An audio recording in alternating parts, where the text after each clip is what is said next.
Hi guys and welcome back. So I'm back today with another list that I'm considering running post Psychic Awakening.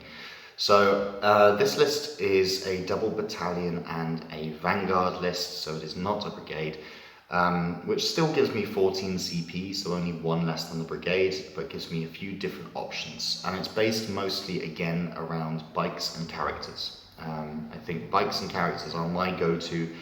Big troops are something that I am looking at, but as I say, I need to actually buy a few more troops, and also I have found that in most of my games that's where my damage output comes from, so I tend to try and invest in those things. I'm not sure what I would want to take away in order to be able to build a larger troop with all the weaponry that I would necessarily want for it. So going over the list, the first battalion has 2 Shadowseers and 3 basic 5-man troops, no upgrades. And this would be a Silent Shroud mask, mostly to get the additional -1 to the leadership, because it's useful for what I plan to do with it. The second battalion is 2 Troop Masters, 1 with a kiss, 1 just basic, and 3 units of troops with 3 melee upgrades, again similar to my brigade list, and 15 jet bikes. Each one has 1-star bonus, and otherwise all haywire cannons and zephyr claves. And then I have 3 Star Weavers, and I am thinking still using Frozen Stars just for the extra output as well in terms of the melee. I round it all off with a mixed vanguard. So I've got a Shadowseer who I will make Frozen Stars to protect that second battalion.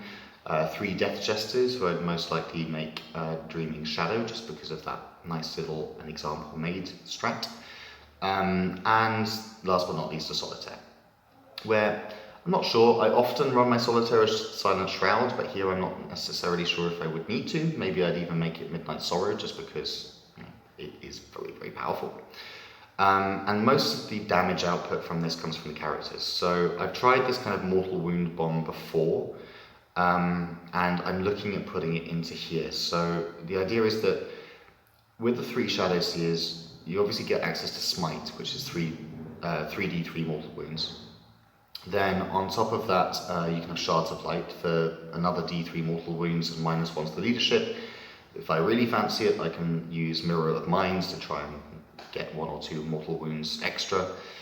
And then we have the grenade launchers, and this is where it sort of plays a little bit more with the synergy. So I need one of my Death Jesters to use the Shrieker profile or Whale profile if I'm using the Lament to kill something, essentially.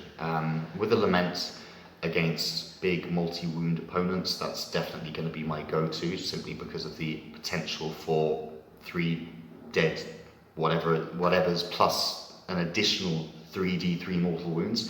People seem to kind of not look at the wording on that one. It says for each model slain with a Whale profile, d3 mortal wounds. So that's potentially 3, which is very powerful if I give him the Harvester of Torment role, which I will definitely be doing against anything other than like MSU armies. And that would still probably be my Warlord with a Player of Twilight, because CP is a king. I'm also looking at potentially adding Curtainfall, but the idea behind a lot of this is I need a Shrieker or a Whale profile to kill something to get the -2 to the leadership, so that then potentially they're at -4 to the leadership, and then when I shoot with my grenade launchers, I have another potential 3d3 mortal wounds.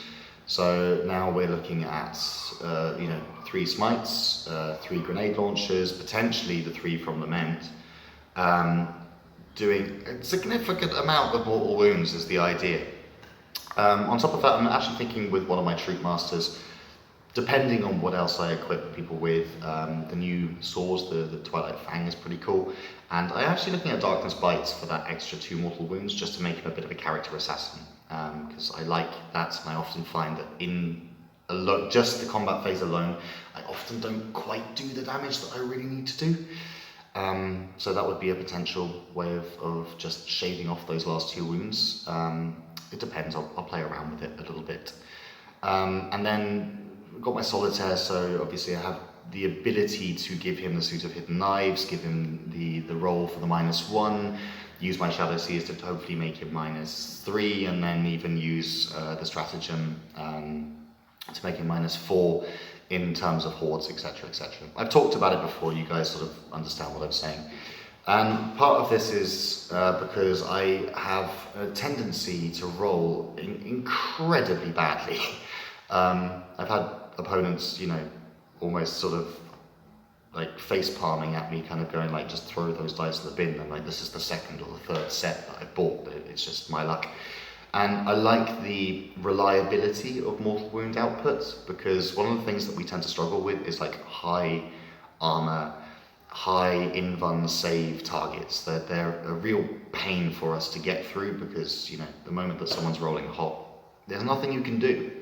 But with a reliable Mortal Wound output and the CP battery to be able to actually, you know, really push that, you can get through those kind of units. And I think it is, I think it has game. I think it has potential competitively. I'm not sure if this is going to be my final list, but I definitely would like to play around with this idea of trying to get as many of those Mortal Wounds as possible to really kind of like annihilate units at a time. Particularly at a time before the lockdown that we were looking at, you know, I mean, possessed bombs were around, and now big units of aggressors and centurions and all of these sort of things that absolutely murder us. So we need some reliable way of getting rid of that kind of Death Star unit, and so my way of thinking about it is just to you know, Mortal Wound artillery shell the thing, and hope that it's not standing at the end of it.